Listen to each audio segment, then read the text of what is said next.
Investment in securities are subject to market risk. Please carry out your due diligence and read all the related documents carefully before investing.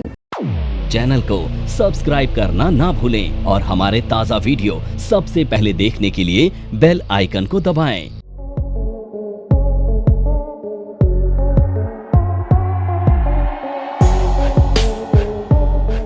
अब बात करेंगे FMCG की, fast moving consumer goods. ठीक है, अब देखो FMCG जो sector होता है ना, यहाँ पे मार्जिन्स बहुत कम होते हैं, आप जानते ही, कंपटीशन बहुत ज़्यादा होता है। ठीक है, तो इसके लिए कौन से फैक्टर्स इंपॉर्टेंट है, सबसे पहले वो देखेंगे। तो सबसे पहला फैक्टर मॉनसून। देखो अगर इनका रॉ मटेरियल महंगा हो गया तो क्या होगा, ये पास ऑन करेंगे आपको और आप डिमांड करेंगे कम। तो अगर मॉनसून अच्छा आता है तो इसके लिए पॉजिटिव माना जाता है। मॉनसून अच्छा आने से क्या होता है, किसान की इनकम बढ़ती है और वो डिमांड कर पाता है, तो रूरल डिमांड कैचअप हो जाती है। तो रूरल डिमांड बढ़ जाती है मॉनसून से, जो इसके लिए अच्छा है। ठीक है, ये दोनों फैक्टर एफएमसीजी के लिए बहुत अच्छे माने जाते हैं। पर अगर मान लेते हैं मॉनसून अच्छा नहीं आया तो किसान की इनकम भी अच्छी नहीं होगी, रूरल डिमांड नीचे आ जाएगी। तो डिमांड को देखने के लिए ना हम एक वर्ड का यूज़ करते हैं जिसे हम कहते हैं वॉल्यूम, वॉल्यूम ग्रोथ। तो एफएमसीजी का रिजल्ट जब आता है ना तो वॉल्यूम ग्रोथ पर फोकस करना होता है। अगर वॉल्यूम ग्रोथ बढ़ रही है तो इसके लिए पॉजिटिव माना जाएगा। ठीक है, आ रही मेरी बात समझ में? ये तीन फैक्टर इंपॉर्टेंट है। और चौथा फैक्टर अगर हम बताना चाहें तो डिस्पोजेबल इनकम ही होगा। अगर डिस्पोजेबल इनकम बढ़ रही है तो एफएमसीजी की डिमांड बढ़ जाएगी। ये चार फैक्टर हम देखते हैं एफएमसीजी को प्रेडिक्ट करने के लिए। वैसे तो एवरग्रीन सेक्टर है, जेब में पैसा हो या ना हो सब एफएमसीजी का यूज़ तो करते हैं। तो अगला सेक्टर देखो, मेटल सेक्टर एक ऐसा सेक्टर है जो ग्रोथ के साथ साथ चलता है।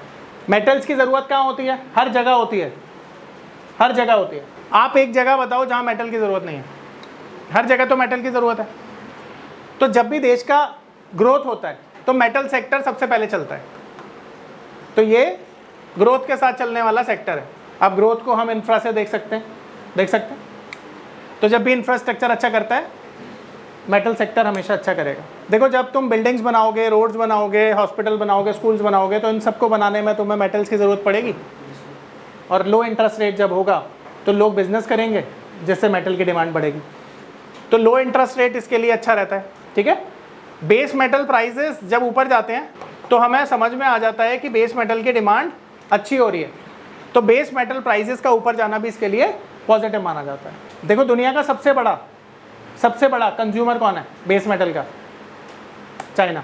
अब बेस मेटल की डिमांड के लिए ना हम एक नंबर देखते हैं जिसे कहते हैं purchase manager index, PMI data. PMI data देखना जाता है चाइना का, क्योंकि वहां से हमें क्लू मिलता है कि कितनी डिमांड बढ़ रही है ग्लोबली। तो चाइना का पीएमआई डेटा देखकर भी आप अंदाजा लगा सकते हो कि बेस मेटल के प्राइसेस कहां जाने वाले हैं। तो अगर ये डेटा इंक्रीज होके आता है तो बेस मेटल शेयर के प्राइसेस अप चले जाते हैं। अब अगर कंपनियां सारा का सारा जो बेस मेटल है वो चाइना से खरीदे तो हमारी इंडस्ट्री को कैसे फ़ायदा होगा, नहीं होगा। तो देखो एक ड्यूटी होती है जिसे हम कहते हैं एंटी डंपिंग ड्यूटी। नॉर्मली ये तब लगाई जाती है जब देश में हमारे देश की कंपनियों को फ़ायदा पहुंचाना हो।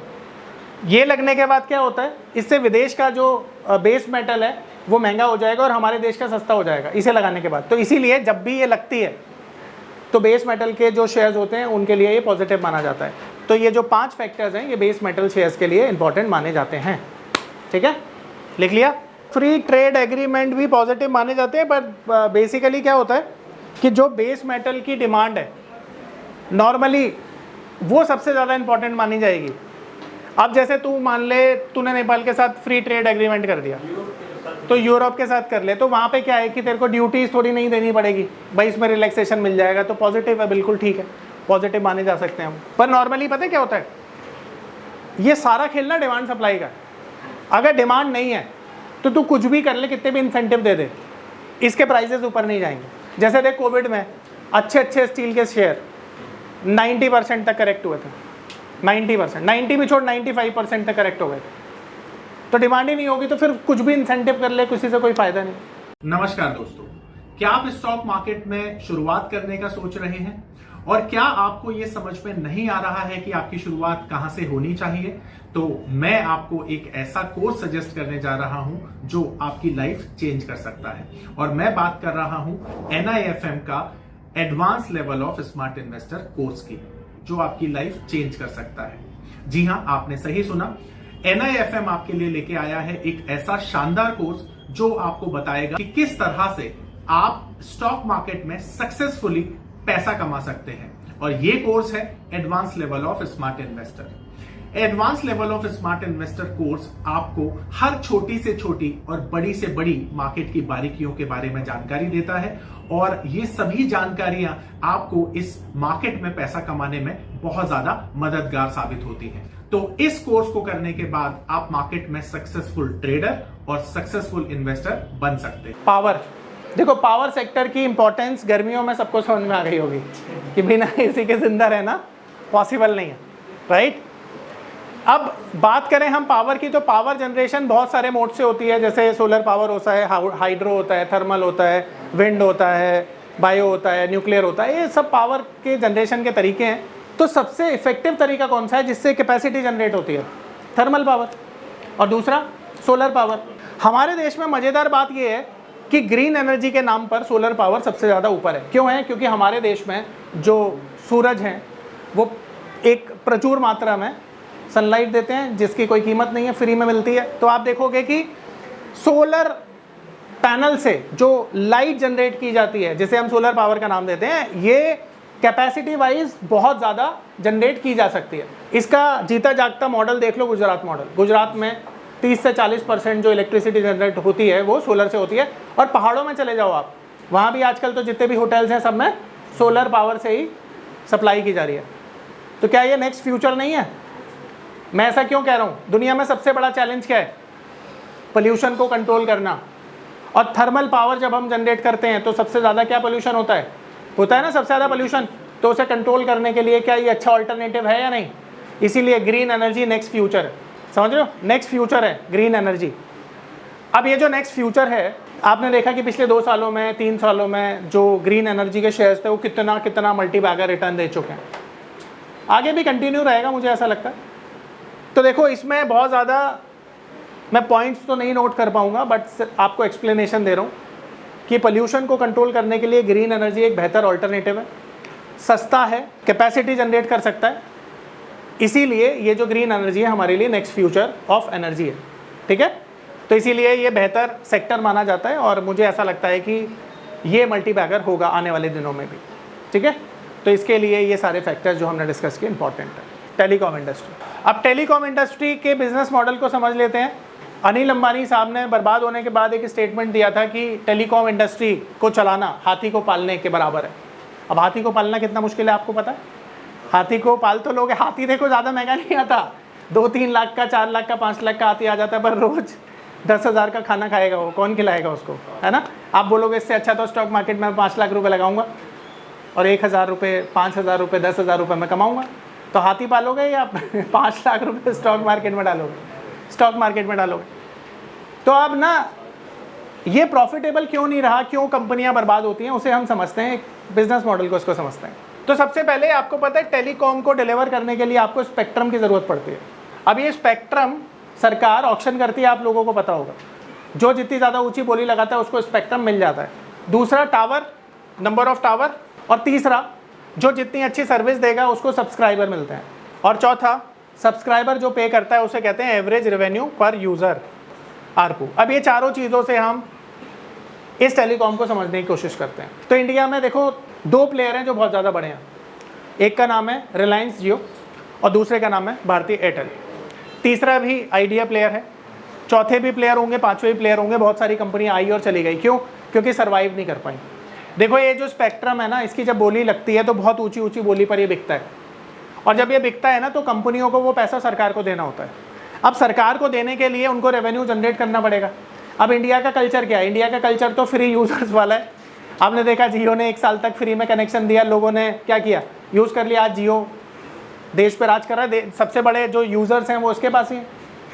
अब समझने की बात यह है कि दुनिया में ना हमारे देश में जो आरपू है वो सबसे कम है, क्योंकि हमारे देश की जो टेंडेंसी है लोगों की वो पैसा ज़्यादा देने की नहीं है, और इसका खामियाजा किसको भुगतना पड़ता है? कंपनीज़ को, क्योंकि वो जब रेवेन्यू जनरेट नहीं करेंगी तो पैसा सरकार को कहाँ से देंगे। इसीलिए आपने देखा कि जो आइडिया है उसने 25,000 करोड़ का बकाया नहीं दे पाने की वजह से सुप्रीम कोर्ट ने उसकी इक्विटी को आपने देखा डेट को इक्विटी में कन्वर्ट किया और सरकार ने हिस्सेदारी खरीदी ताकि आइडिया बंद ना हो। तो एक सिग्नल दिया सुप्रीम कोर्ट ने भी और भारत सरकार ने भी कि हम बहुत पॉजिटिव हैं इस सेक्टर को हेल्प करने के लिए। तो आपने देखा तब से थोड़ा सा ये सेक्टर पॉजिटिव हो गया है। अदरवाइज मैं अपने स्टूडेंट को बोलता हूँ कि इस सेक्टर से भी आपको दूर रहना है क्योंकि बहुत चैलेंजेस हैं। अब यहाँ पर सवाल ये उठता है कि जब भी सब्सक्राइबर बढ़ जाते हैं, इसकी रिपोर्ट हर महीने आती है, शेयर के लिए पॉजिटिव है, और एवरेज रेवेन्यू यूज़र जब भी बढ़ जाएगा तब भी ये पॉजिटिव माना जाएगा। तो इसकी रिपोर्ट भी कैसे आएगी? या तो वो सब्सक्रिप्शन चार्जेस बढ़ा दें, यानी टैरिफ जब जब बढ़ाएंगे तब ये पॉजिटिव जो इम्पैक्ट है वो शेयर के प्राइस पर देखा जाएगा। ऑल्दो आपको थोड़ा अवॉइड करना है इस सेक्टर को क्योंकि चैलेंजेस बहुत ज़्यादा हैं। ठीक है, तो आप अगला सेक्टर डिफेंस करेंगे। तो डिफेंस देखो मेजर थीम है आजकल, तो आप देख रहे हो कि भारत सरकार बहुत प्रमोट कर रही है, बहुत बजट का एलोकेशन कर रही है सेक्टर पे। तो ये एक अपकमिंग सेक्टर भी है और ऑलरेडी परफॉर्म कर चुका सेक्टर भी है। ये सेक्टर काफ़ी अच्छे रिटर्न दे चुका है, बट अब इसमें सबसे बड़ी बात जो इसके ट्रिगर पॉइंट है वो क्या है? एक तो मेड इन इंडिया। देखो सबसे पहली चीज़, पहले हम इंपोर्ट किया करते थे जितने भी आर्म्स थे, अब 80% हम एक्सपोर्ट करते हैं। आप देखो हमने बांग्लादेश को एक्सपोर्ट किया, हमने वियतनाम को एक्सपोर्ट किया, हमने थाईलैंड को एक्सपोर्ट किया, हमने और बहुत सारी कंट्रीज़ हैं जहाँ पे एक्सपोर्ट के ऑर्डर्स हमें मिल रहे हैं। तो दो बड़े ट्रिगर हैं, एक तो मेड इन इंडिया, अब ये सेक्टर भारत में ही बहुत सारा क्या कर रहा है, मैन्युफैक्चरिंग कर रहा है, और दूसरा एक्सपोर्ट कर रहा है। और एक्सपोर्ट से आप देख रहे हो कि इन्हें ऑर्डर मिल रहे हैं और भारत सरकार सबसे बड़ी बात है इनको बहुत सारे ऑर्डर्स दे रही है और पैसा भी एलोकेट कर रही है। तो ये सारी की सारी चीज़ें डिफेंस सेक्टर को बहुत अट्रैक्टिव बनाती हैं और ये सेक्टर आने वाले टाइम में मुझे लगता है अच्छा करना चाहिए इसी तरह से। तो ये दो ट्रिगर इनके लिए सबसे इंपॉर्टेंट है। अब एक और चीज़ इसके लिए अगर हम देखें ना, तो ये सेक्टर वॉर जैसी सिचुएशन में और अच्छा करता है। जब भी दो कंट्रियाँ लड़ रही होती है ना, तो इसकी डिमांड बढ़ जाती है एंड वहाँ पर पॉजिटिव इम्पैक्ट आता है। तो वॉर जैसी सिचुएशन में भी ये सेक्टर अच्छा करता है। ठीक है, नमस्कार दोस्तों, मैं अरविंद शर्मा आप सभी का स्वागत करता हूं हमारे स्पेशल कोर्स में जिसका नाम है पावर ऑफ नंबर्स। आपने गेम थ्योरी के बारे में तो सुना ही होगा, आपने सुना होगा एलियट वेव थ्योरी के बारे में। यह दुनिया की सबसे तीसरी ऐसी बड़ी थ्योरी है जिसे हमारी टीम ने 10 सालों की कड़ी मेहनत के साथ डिकोड कर लिया है। यानी कि यह नंबर थ्योरी इतनी पावरफुल है कि इसे करने के बाद चाहे आप इन्वेस्टिंग करते हैं या आप करते हैं ट्रेडिंग, आपका जो अनुभव होने वाला है ट्रेडिंग और इन्वेस्टिंग के दौरान वो इतना बेहतरीन होने वाला है कि आप देखेंगे कि आप मार्केट से हर रोज पैसा कमाएंगे, हर दिन पैसा कमाएंगे। अब ये कॉन्फिडेंस आपको दे सकती है हमारी नंबर थ्योरी, क्योंकि ये नंबर थ्योरी को बनाते हुए हमने ध्यान में रखा है कि इसे हर कोई, चाहे वो कम पढ़ा लिखा है या बहुत ज्यादा पढ़ा लिखा है, सभी लोग कर सकते हैं। जैसा कि हम जानते हैं WD गैन थ्योरी और एलियट वेव थ्योरी की कुछ लिमिटेशंस हैं। इसमें इतनी सारी कैलकुलेशंस हैं कि जो लोग मैथमेटिक्स में थोड़े कमजोर हैं उनके लिए इस थ्योरी को समझना थोड़ा सा डिफिकल्ट हो जाता है। तो आप देखेंगे कि ये थ्योरी इतनी आसानी से डिलीवर की है कि कोई भी छोटा बच्चा इसे सीख सकता है। और सबसे बड़ी बात ये हमने इस बात को ध्यान में रखते हुए बनाई है कि मार्केट में वो लोग जिनकी मैथ्स बहुत कमजोर है उनको भी ये थ्योरी उतनी ही अच्छे से समझ में आए जितनी कि उनको जिनकी मैथमेटिक्स बहुत स्ट्रांग है। इस थ्योरी में वैसे तो मैथमेटिक्स का बहुत ज्यादा यूज नहीं है, सिर्फ उतना ही यूज है जितना कि हम नंबरों को पढ़ने के लिए करते हैं। तो हम आपको बता देते हैं ये इतनी स्पेशल थ्योरी है कि ये दुनिया की सबसे बड़ी तीसरी थ्योरी बन चुकी है। तो आप देखेंगे इस थ्योरी को करने के बाद आपकी लाइफ बहुत चेंज हो जाएगी और आप देखेंगे कि जो आप सपने देखा करते थे इस मार्केट में ट्रेडिंग से पैसा बनाने के, वो इस थ्योरी के बाद आपको सफल होते हुए नजर आएंगे। ये दावा है हमारा। तो हमारी ये थ्योरी ठीक उसी तरह से काम करती है जिस तरह से अलादीन का चिराग काम करता है। तो आप जानते हैं कि अलादीन क्या काम करता था, वो चिराग को घिसता था, उसमें से एक जिन प्रकट होता था और अलादीन उसको अपनी डिमांड बताता था और वो जो जिन है वो अलादीन की सारी जो डिमांड है उसको पूरी कर देता था। ठीक उसी तरह से आपको हमारी थ्योरी इस तरह का कॉन्फिडेंस देने वाली है कि अगर आप मार्केट में पैसा कमाना चाहते हैं तो आप इस थ्योरी का यूज करके हर बार पैसा कमा सकते हैं। ध्यान रखिए कि यह थ्योरी इतनी ज्यादा एक्यूरेट है कि आपको खुद पर विश्वास ही नहीं होगा। अगर यह थ्योरी आप सीखते हैं तो इसे सीखने के बाद आप अनुभव करेंगे कि जो आपकी एक्यूरेसी है ट्रेडिंग के दौरान या इन्वेस्टिंग के दौरान वो इतनी ज्यादा बढ़ गई है कि आपको यह यकीन करना मुश्किल हो जाएगा कि काम करना मार्केट में, मार्केट से पैसा कमाना क्या उतना आसान है जितना कि हमारी थ्योरी बताती है? आज हम देखते हैं कि हर एक इंसान टेक्निकल सीखता है, हर एक इंसान फंडामेंटल सीखता है। बहुत सारे लोग हैं जो मार्केट में इल्यूट वेव थ्योरी सीख चुके हैं, बहुत सारे लोग हैं जो गेन थ्योरी सीख चुके हैं। इन सब के बावजूद ये सभी चीजें मार्केट में काम करती हैं, बट उसके बावजूद भी लोग पूरे कॉन्फिडेंस के साथ ये नहीं बोल पाते हैं कि मार्केट कहां पर अपना टॉप बनाएगी, कहां पर अपना बॉटम बनाएगी, क्योंकि हर चीज की जो लिमिटेशंस हैं वो इन थ्योरीज के साथ हमें मिलती हैं। और हम ये जानते हैं कि मार्केट में अगर हमें पैसा कमाना है तो आज के समय में हमें कुछ ऐसा स्पेशल सीखने की जरूरत है जिसे सीखने के बाद हमारा जो कॉन्फिडेंस है वो इतना बढ़ जाए कि हम मार्केट से पैसा कमा पाए। और यही कॉन्फिडेंस देती है हमारी ये पावर ऑफ नंबर थ्योरी, जो कि एंश्योर करती है कि मार्केट से आप इसे सीखने के बाद हर बार पैसा बनाएं। क्योंकि हमारी ये थ्योरी इतनी स्पेशल है कि इसमें जो फेलियर्स हैं वो बहुत ही लिमिटेड, या मैं बोलूं नाम मात्र के लिए हैं। क्योंकि हमारी थ्योरी हमेशा हर कंडीशन में काम करती है, बट ये सामने वाले के ऊपर निर्भर करता है कि ये जो एप्लीकेशन की जा रही है वो कितनी सही की जा रही है या कितनी गलत की जा रही है। अगर आप सही एप्लीकेशन करते हैं मार्केट की तो आप देखेंगे कि हमारी थ्योरी इतने बेहतरीन रिजल्ट देती है कि दुनिया में शायद इसकी तुलना किसी भी थ्योरी से करना आपको बेईमानी लगेगी। आपको लगेगा कि दुनिया में ये वो चीज है जो स्टॉक मार्केट की सबसे बड़ी जरूरत है, और आप देखेंगे कि आज के समय में जो ट्रेडर हमेशा ढूंढता है मार्केट में कुछ ऐसी चीजें जो मार्केट में उसे बहुत बड़ा पैसा कमा के दें, तो शायद अब उन लोगों का जो इंतजार है वो खत्म हो चुका है, क्योंकि हमने एक ऐसी चीज को डिकोड किया है जिससे कि आप मार्केट में हर रोज पैसा कमा सकते हैं, हर दिन पैसा कमा सकते हैं, और जितना चाहें उतना पैसा कमा सकते हैं।